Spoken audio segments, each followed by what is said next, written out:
To me, Jesus was the God of the Gentiles to the Christians, and it's not something Jewish people would embrace. In fact, my grandmother told me, beware of Christians, they kill their own. So if they'll kill their own, they'll certainly kill us. When I was growing up, my father was like a god to me. I wanted to be just like him. But we weren't getting along for a while, and on this day we got in a bad argument, and I remember screaming at him and running out of the house. I was so angry. 30 seconds later, my brothers called me in to come back in, and he was laying on the floor, and I turned him over, and as I turned him over, he took his last breath, and I just remember just screaming out, "Forgive me, forgive me." I killed my father, and I was just devastated.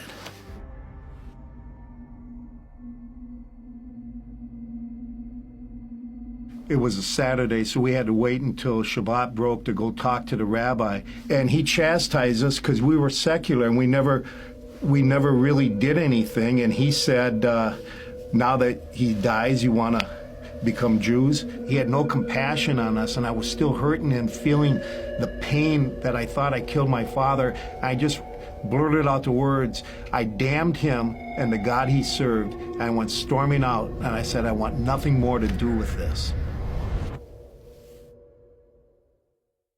My grandfather would have me sit on his lap, and he would tell me about life in the old country, which was Russia.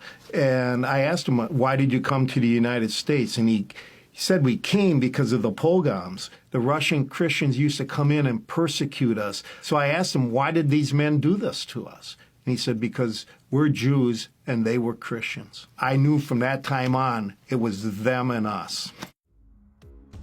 My goal in life was to earn a lot of money, because if I had money, I would have power. If I had power, I would have influence. So I'm working for my goal of money, and I'm working hard every day. And I was talking with a respected businessman, and he was talking about meaning and purpose, and he said, you have to have meaning and purpose in your life, and it's got to be more than money.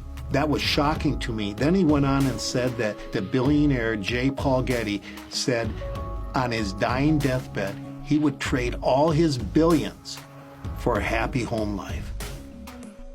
It's kind of like I'm told that in a dog race, they teach the dogs to chase the rabbit, but if they catch the rabbit, they'll realize that it's a fake and they won't chase it anymore.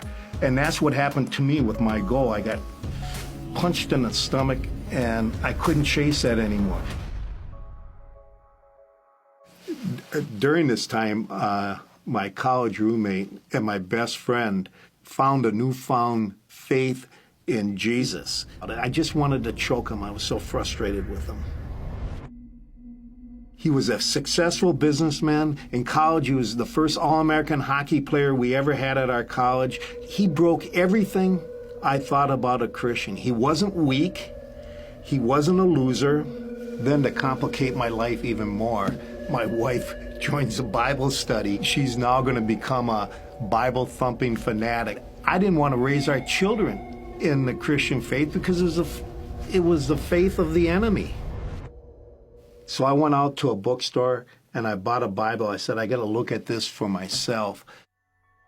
In the first sentence of Matthew, it says, this is the genealogy of Jesus the Messiah, the son of David and the son of Abraham. To me, that was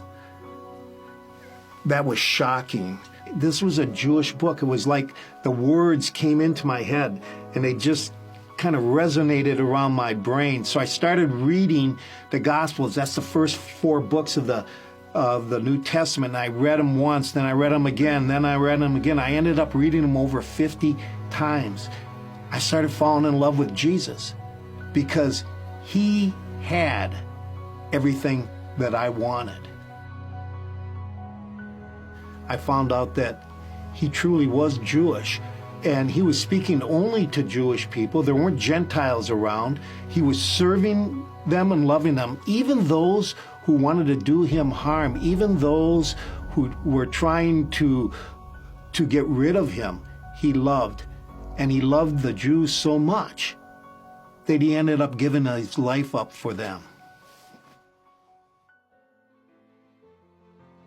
One day I drifted into the book of Romans, and in Romans 5:8 it says, "But God demonstrates his love for you in this, while you were yet a sinner, Christ died for you." When I read those words, it really kind of transposed to my mind, and it says, Tom, God demonstrated his love for you in this, while you were still not performing up to expectation. Messiah died for you.